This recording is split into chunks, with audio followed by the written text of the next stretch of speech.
उनकी बीमारी के लिए ही, उस महिला की बीमारी के लिए ही उन्होंने उनसे कर्ज लिया था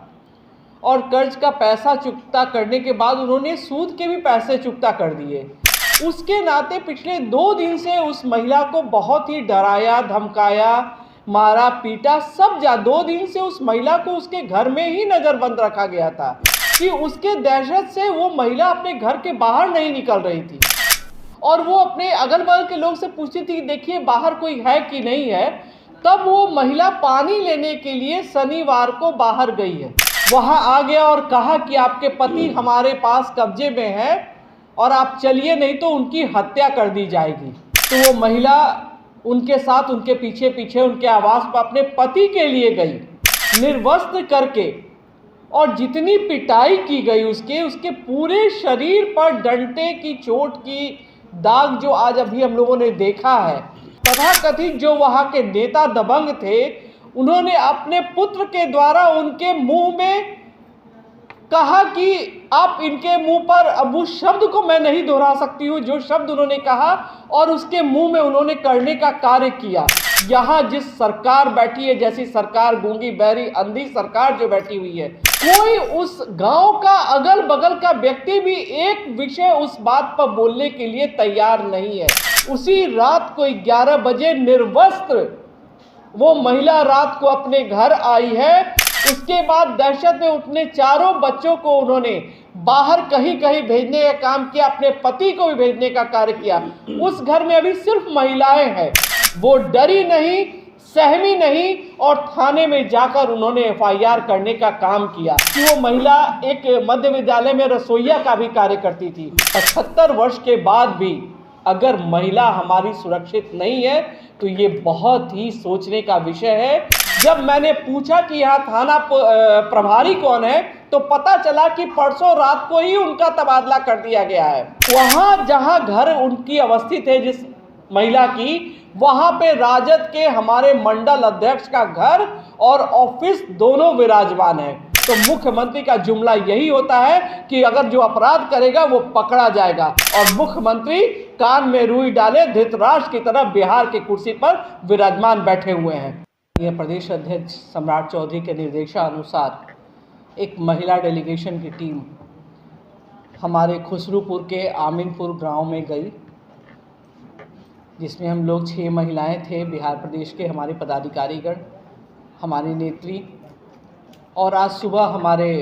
जोगिंदर पासवान जी वर्तमान के हमारे पार्टी के प्रवक्ता हैं, वो भी वहाँ स्थान पे गए। और आज जाने के बाद जो घटना शनिवार की रात को घटित हुई, और जब उस घर में हम लोग गए और उस महिला का जब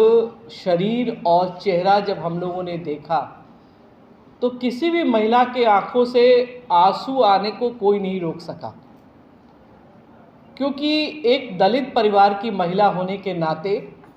और मात्र 1500 रुपये के लिए, जो कि उस महिला का कहना है कि उस 1500 रुपये का भुगतान मैंने कब का कर दिया है,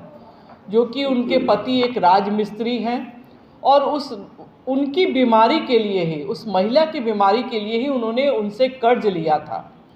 और कर्ज का पैसा चुकता करने के बाद उन्होंने सूद के भी पैसे चुकता कर दिए। लेकिन पता नहीं किस तरह का उनका अपना निजी उनके साथ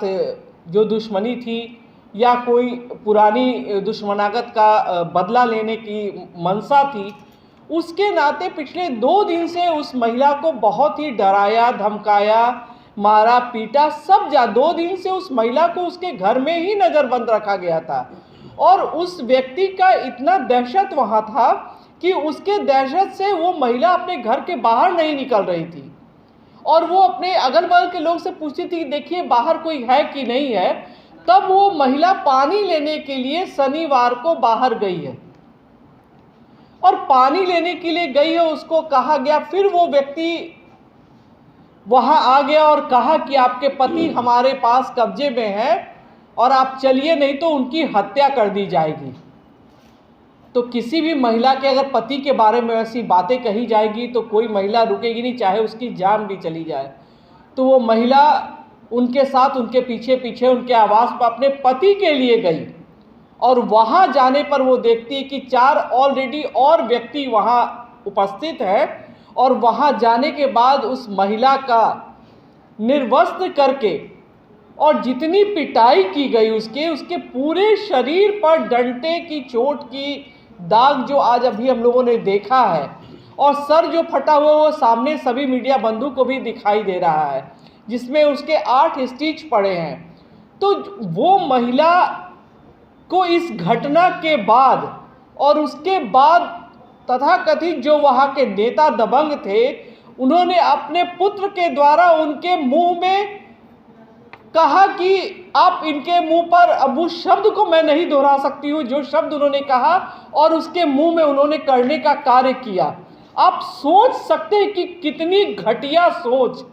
कितनी निंदनीय सोच, जो इस लोकतंत्र जहां महिला सशक्तिकरण की बात कही जाती है, और उस देश में जिस देश का प्रधानमंत्री नित्य दिन प्रतिदिन महिलाओं के विषय में चिंता करता है, उसकी सुरक्षा के बारे में चिंता करता है, और उस बिहार में यहाँ जिस सरकार बैठी है, जैसी सरकार गूंगी बहरी अंधी सरकार जो बैठी हुई है, उसके नेतृत्व में एक जाति का प्रभाव उस गांव में है, और उस जाति के प्रभाव और दबंगई में कोई उस गांव का अगल बगल का व्यक्ति भी एक विषय उस बात पर बोलने के लिए तैयार नहीं है।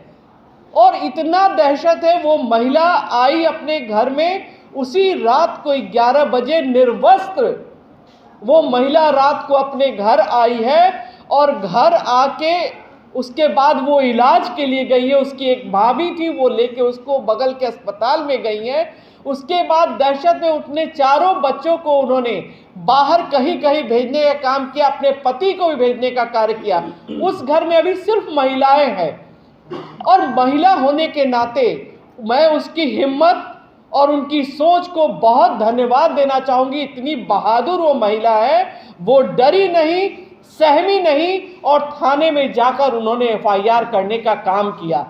तो आज जिस तरह से हमारी दलित महिला, जिसकी उम्र 40 से 45 साल के बीच की होगी, और मुझे पता चला वहाँ बातचीत करने के क्रम में कि वो महिला एक मध्य विद्यालय में रसोइया का भी कार्य करती थी, तो रसोइया के कार्य करने में भी उसको भी कुछ न कुछ पैसा सरकार के द्वारा मिलता होगा। और जो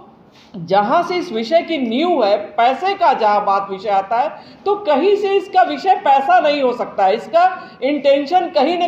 कहीं और कुछ विषय का हो सकता है। लेकिन इस आज़ाद भारत में 75 वर्ष के बाद भी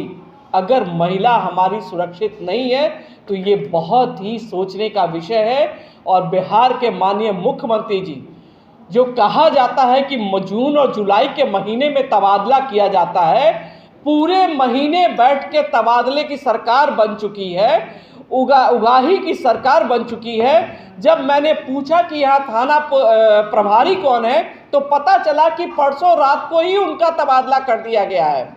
अब किस दबाव में उनका तबादला कर दिया गया है, ये तो माननीय मुख्यमंत्री जी या तो तेजस्वी यादव जी बता सकते हैं। और वहाँ जहाँ घर उनकी अवस्थित है, जिस महिला की, वहाँ पे राजद के हमारे मंडल अध्यक्ष का घर और ऑफिस दोनों विराजमान है। लेकिन उनकी सोच देखिए कि वो व्यक्ति उस महिला से मिलने तक नहीं गया, मानवता को शर्मसार करते हुए उस व्यक्ति के दबंगई और डर से उस क्षेत्र का कोई व्यक्ति उस महिला और उस घर में जाने का हिम्मत नहीं जुटा पा रहा है। तो आज जिस सुशासन की बात नीतीश कुमार जी करते हैं, और जिस सुशासन और जंगल राज को, जो जंगल राज के पुरोधा हैं, और पुनः अविलंब उस दोषी को गिरफ्तार कर उचित सजा दिलाने का वो कार्य करें, तभी उनके लिए ये क्षम्य होगा। क्योंकि मुख्यमंत्री से जब भी कहा जाता है कि फलाने जगह अपराध हो रहा है, फलाना जगह अपराधी है, तो मुख्यमंत्री का जुमला यही होता है कि अगर जो अपराध करेगा वो पकड़ा जाएगा। लेकिन कहीं से कोई अपराधी पकड़ा नहीं जाता है, और मुख्यमंत्री कान में रुई डाले धृतराष्ट्र की तरह बिहार की कुर्सी पर विराजमान बैठे हुए हैं।